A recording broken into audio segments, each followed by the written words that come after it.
കഴിഞ്ഞ മാസം പെയ്ത മഴയിൽ പ്രവർത്തനം താളം തെറ്റിയ ദുബൈ മെട്രോയുടെ മുഴുവൻ സ്റ്റേഷനുകളും പൂർവ്വസ്ഥിതിയിലായി.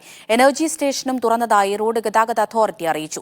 മെയ് 28-ന് തുറക്കുമെന്നാണ് നേരത്തെ അറിയിച്ചിരുന്നതെങ്കിലും അറ്റകുറ്റപ്പണികളും പരിശോധനയും നേരത്തെ പൂർത്തീകരിച്ചതോടെയാണ് സ്റ്റേഷൻ തുറന്നത്.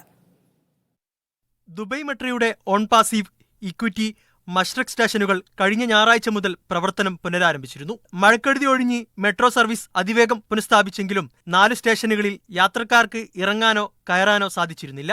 പകരം മറ്റു സ്റ്റേഷനുകളിൽ നിന്ന് ഇവിടേക്ക് ബസ്സിൽ പകരം സംവിധാനം ഏർപ്പെടുത്തുകയായിരുന്നു. പ്രവർത്തനം മുടങ്ങിയ സ്റ്റേഷനുകളിൽ മുഴുവൻ സുരക്ഷാ പരിശോധനയും പൂർത്തിയാക്കിയിട്ടുണ്ട്. പൊതുജനങ്ങൾക്ക് സർവീസ് ഉറപ്പുവരുത്തുന്ന രീതിയിൽ സ്റ്റേഷനുകൾ സജ്ജമാണെന്ന് അധികൃതർ അറിയിച്ചു.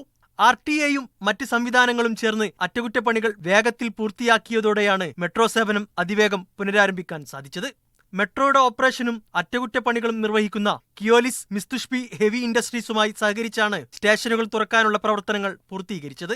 ഓരോ സ്റ്റേഷനുകളിലും പ്രത്യേകമായ പരിശോധനകൾ അധികൃതർ പൂർത്തീകരിച്ചിട്ടുണ്ട്. പ്ലാറ്റ്ഫോം ഡോറുകൾ, ലിഫ്റ്റുകൾ, എക്സലേറ്ററുകൾ, മറ്റു സേവന സംവിധാനങ്ങൾ എന്നിവയുടെ പരിശോധനകൾ പ്രത്യേകമായി നടത്തിയിട്ടുണ്ട്. Media 1 Dubai.